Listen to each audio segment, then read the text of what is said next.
Okay, so what we have on the bench today are two Midway Wolf unit PCBs. This is, well, originally was MK3 or UMK3, and it's, I guess, been destroyed. I really don't know how else to describe it, but you can see here that there are no standoffs anywhere, but the board is bent.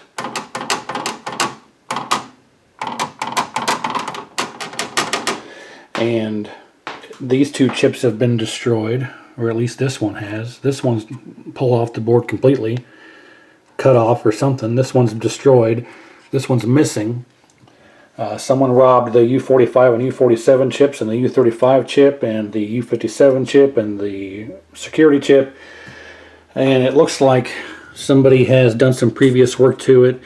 And the U33 here is all got a bunch of bent pins. Someone tried to do some reflow that didn't know what they were doing and bent a bunch of pins, and it's just in non-working condition. I didn't even try to bother boot it up, of course, because everything's missing. There's no reason to. And I bought this a number of years ago in this condition and just set aside in the pile of, I have a stack of these non-working boards. And I was just going through some of them the other day to see which ones I can hang on to for parts and which ones I can just toss, because I got plenty of them. You can see here I got a whole bunch of extra chips, which I'll get to that in a minute. But this was in the pile of non-working, as well as this one. But this one's complete. I don't see any physical damage to it other than being a little bit dirty. The backside is in good shape. There's no gouges or scrapes or cuts or dings or anything. All of the original standoffs here are in place. So there's nothing physically wrong with this that I can see. This was in my stack of non-working boards. So I bought this board as just the way you see it, unpopulated. The only thing that's actually in here that wasn't removed is the U35 chip and the U47 chip. As you can see, everything else was robbed for, I don't know. So obviously this board wasn't working, and somebody robbed a bunch of parts off of it for other boards, which, you know, that's fine. But like I say, I was going through the stack of non-working boards, and I came across this one that I had in there, and it looks complete. I mean, there's nothing missing. It's intact. Nothing has been, there's no previous work done to it. I can't see anything as to why it would be not working just from physically looking at it. So today I'm going to try and get it working. I'm going to populate it with what needs to be populated for it to at least boot. And then we'll see if it actually boots. If it does, then I'll put the rest of the chips in and stuff and see what's wrong with it or why it was sold as an unpopulated board. Maybe I'll get lucky. If not, we'll see if I can repair it. But basically, all you need for these boards to boot are the two revision ROMs, U63 and U54. The U64 revision, security chip, the U35 chip, the U47 chip, and the U45 chip. So these three PLCC chips, the two revision ROMs, and the security chip are the only thing you need for it to boot. You don't need any game ROMs, any sound ROMs. The U57 chip that interfaces the sound ROMs with the processor and everything else, that doesn't need to be there. The only thing you need are 35, 47, 45, the two revision ROMs, and the security chip. Then the game should boot. It won't get very far after the boot because there's no ROM information, but that's all you need for it to boot. And a little bit of backstory on these is there's two graphics chips, U47, U45, which is missing. And U35 here is the main chip that supplies the information as the buffer between these buffers, the main processor, and the game ROMs. So if you have a board where all the game ROMs are red, every single ROM is red, 9 out of 10 times, it's a bad U35 chip. Or it's one of these other buffers here. But usually if one of these buffers are out, you'll have this row will read bad, and the rest will read good, or this row will read bad, the rest of them will read good. Usually that's one of these buffer chips is bad. But if all of them are red, then it's usually the U35 chip. But if you have a board that's dead and doesn't boot at all, that can be caused by a bad security chip. Either one of the two revision ROMs are bad, or either one of the U45 or U47 chips are bad, 5 and 7. If either one of these are bad or either one of these are bad, it won't boot. So that's something to consider. I've actually purchased some boards in the past that were dead. All I did was reseat I pulled these chips out, put them back in, and it booted right up. So something to consider if you get a board that's dead. Verify your ROMs are good by, you can use a ROM reader and read the code or things like that, or you can just reseat these ROMs or reseat these two chips or reseat the security chip, and usually, if you're lucky, that'll boot it right back up. So anyway, like I say, I've got a stack of extra stuff here. You can see how often these are the U45 chips, and these are the U47s. Let's see. Well, that one's a bit. There you go. 47. But you can see here, these stacks used to be even. And this should tell you how much more often the 45 chip goes bad over the 47 chip. Almost every time you have a bad chip, it's the 45 chip. And there's a bunch of fuses around here. These chips, they'll all have an L in front of it. Let's see if I can find one. Of course, it's going to be difficult here. Like there's one here that says L3. Anything with an L in front of it, like here's one that's L5 and L4. Anything on here that has an L by it is a fuse, or it's a how do I want to phrase this? It's not necessarily a fuse. It's a fusible link, so to speak. It's a coil, an induction coil that will open up if there's too much voltage. So it acts like a fuse. So I just refer to it as a fuse, but it's actually a coil. But you'll see here, there's one that says L92. It's that little small component there. So if you ever have a board that's dead where it turns out the U45 chip is destroyed or blown, check those fuses around there, because I'm sure you'll find one of those fuses to be open. So that's another little trick for you. But anyway, over the years, people have said, hey, my U45 chip is dead. I need one. So I've sent a lot of these out to people over the years. You can see it's probably about maybe 10 or so that I've sent out. I've only got 2 left. So because my parts board here is missing the 45, and so is this one, which likely the reason that this board was used for parts was because this chip died. Hopefully that was the case and it'll boot right up, but we'll see. Because this is the chip that usually goes bad, that's why I only have 2 versus the dozen or so I have of the 47s. And then the U35s and U57. Let's talk about U57. If you have no sound at all, the game works perfectly, but you have no sound, no audio, no anything. It's completely, totally dead. 9 out of 10 times, U57 is bad. This guy right here. And it goes in there with the label upside down, if I recall correctly. Yeah, it goes in like this. So you'll look at it and see that it's upside down, but the key for the ROM lines up with the key for the socket. So when you go to replace these, don't put them in based off the label, put them in based off the arrow on the chip. But anyway, U57 is the main chip that handles the processing between the ROMs, the amplifier. I'm sorry, amplifier's over here. This is the amplifier.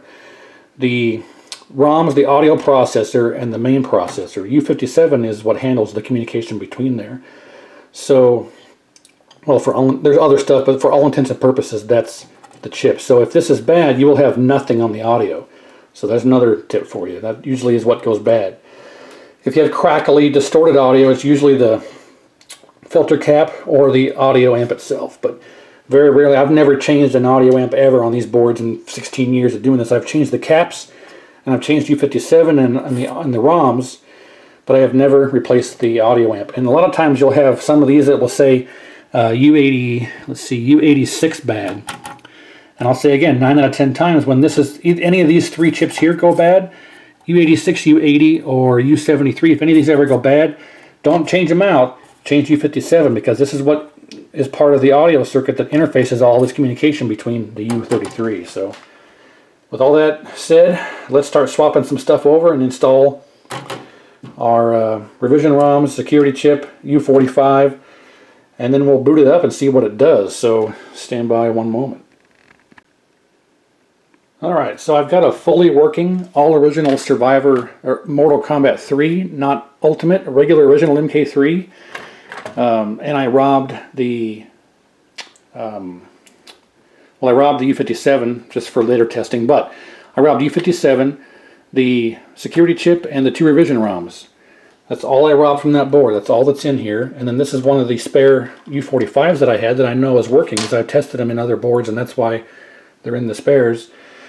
So I've got the U45 installed, the revision ROM, security chip, and that's all I should need. U57 I can have in there or not. It doesn't matter because I don't have any audio ROMs installed, but I put that in there because I don't have...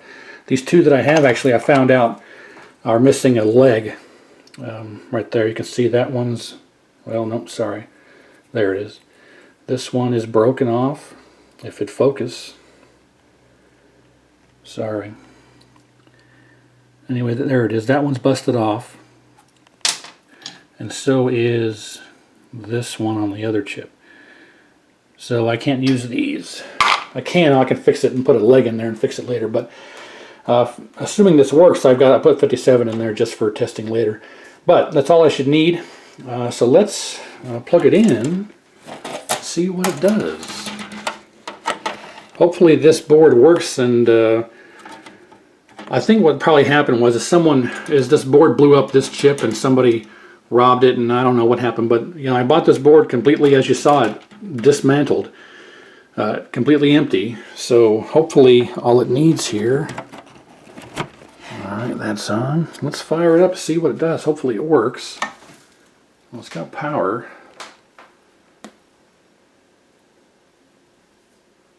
Nothing.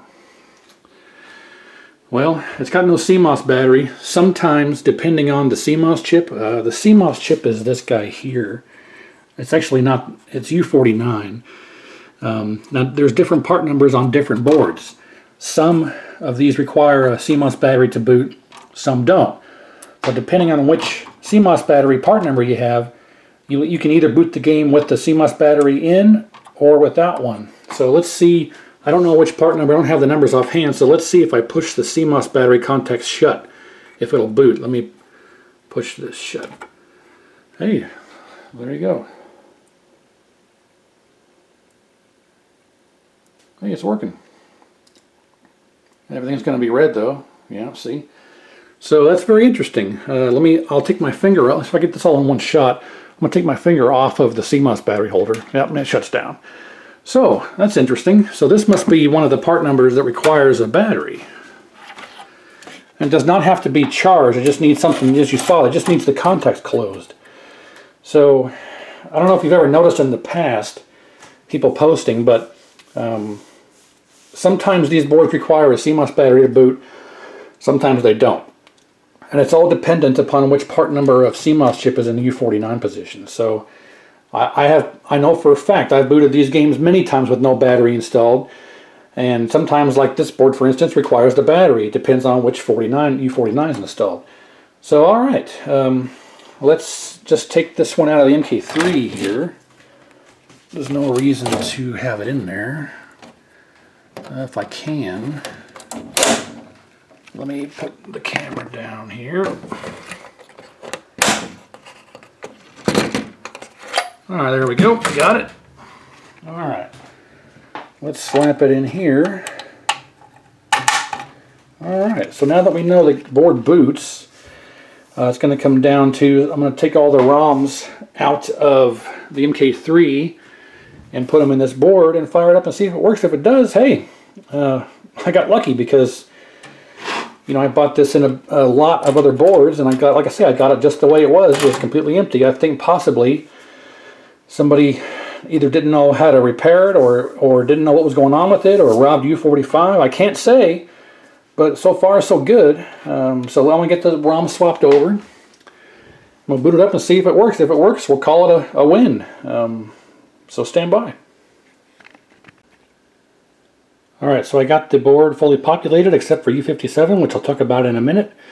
This board here is the one that was destroyed with the chips and U33 being all messed up and whatnot. So this is the original board that I robbed everything from. It was missing U126, and it was missing the U2 main sound ROM.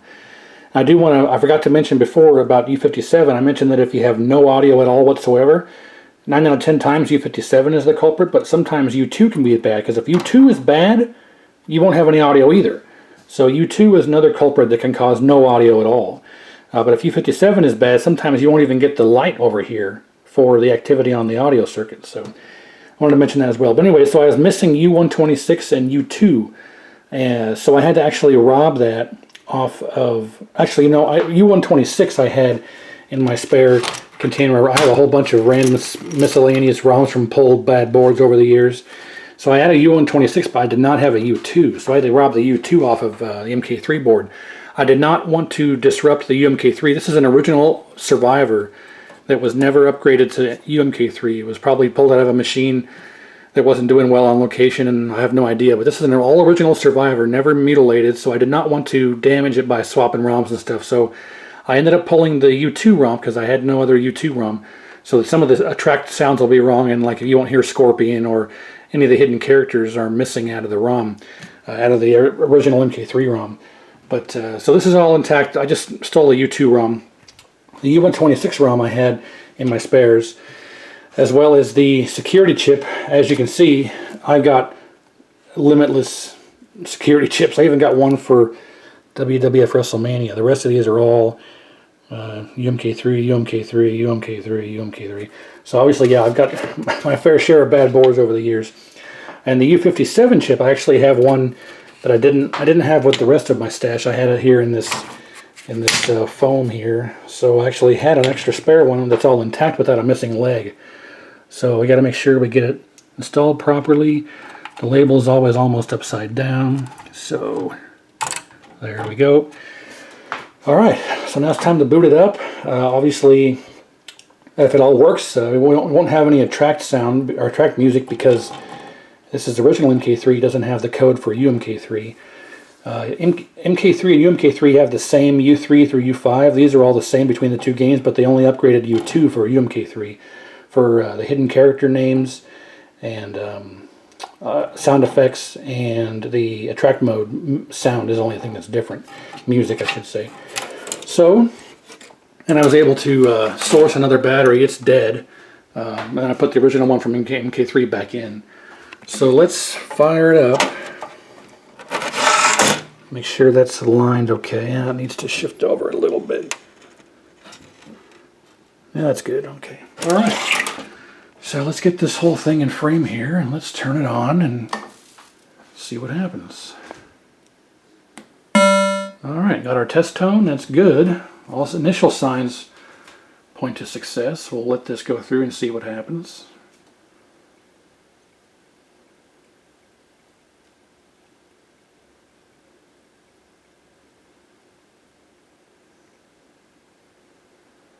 Like I say, I have no idea why this board was sold the way it was, completely unpopulated. Maybe it was operator error. Maybe somebody robbed the U45 for another board and then took everything off and sold it.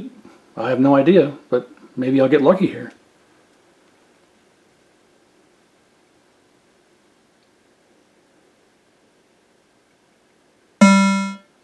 All right, 1.0, that's okay.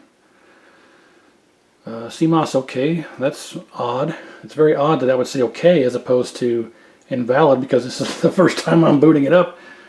But I'll disregard that, I guess. Maybe it stored something, I don't know. But you can hear there's no audio in the attract sound because that U2 is a different ROM.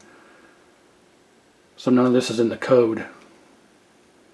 But if I've got the dip switch set to free play, so if I hit start, so yeah, there's audio.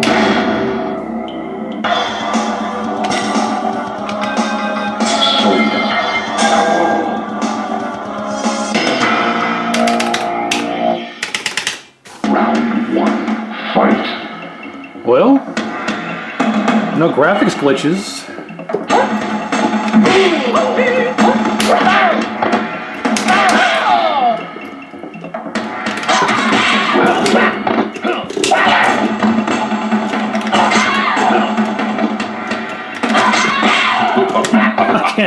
I can't do it with one hand there, but anyway. Huh, well, let's go into the service menu.